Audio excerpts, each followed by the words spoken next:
Hospital అని చెప్పచ్చు. గొప్ప మానవతావాదే కాదు, గొప్ప సాహిత్యకారుడు కూడా అన్న.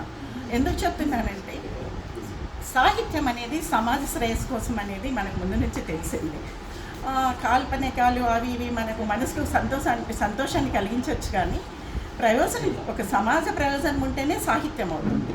అది అందులో ఈ గ్రాంధిక భాషలో ఇంకోటి ప్రజలకు అర్థం కాని భాషలో కాకుండా తరిమల అమర్నాథ్ రెడ్డి అన్నగారు ఎలా చేస్తారంటే మామూలు మన మాండలిక భాష, అనంతపురం భాష, మన రాయలసీమ భాషలో మాట్లాడుతున్నట్టుగా సంభాషణ చెప్తున్నట్టుగా ఉంటాయి అవి, కానీ అది మన మనసుల్లోకి ఎక్కేలాగా రాయగలుగుతారు. అది చాలా గొప్ప విశేషం అని చెప్పచ్చు. నిజం చెప్పాలంటే కొన్ని పెద్ద విషయాలు చెప్పాల్సినప్పుడు మనకు పెద్ద పెద్ద పదాలే వాడాల్సిన అవసరం లేదు.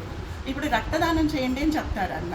రక్తదానం చేయండి అని చెప్పడాన్ని ఒక షుగర్ కోటెడ్గా అంటే దాన్ని ఆ పిల్లలకి ఎలా నచ్చుతుంది, చాక్లెట్ ఇస్తే పిల్లలకి నచ్చుతుంది. అలా కాలేజీలకి అటు ఇటు వెళ్తారు కదా, అక్కడికి వెళ్ళినప్పుడు స్టూడెంట్స్ కానీ ఎవరినైనా అన్న మోటివేట్ చేసే విధానము అలా ఉంటుందన్నమాట. దానికి చక్కెర పూసినట్టుగా చెప్తూ వాళ్ళు లోపల వాళ్ళంతా వాళ్ళే మేము డొనేట్ చేస్తాము అని చెప్పేలాగా చేస్తారు.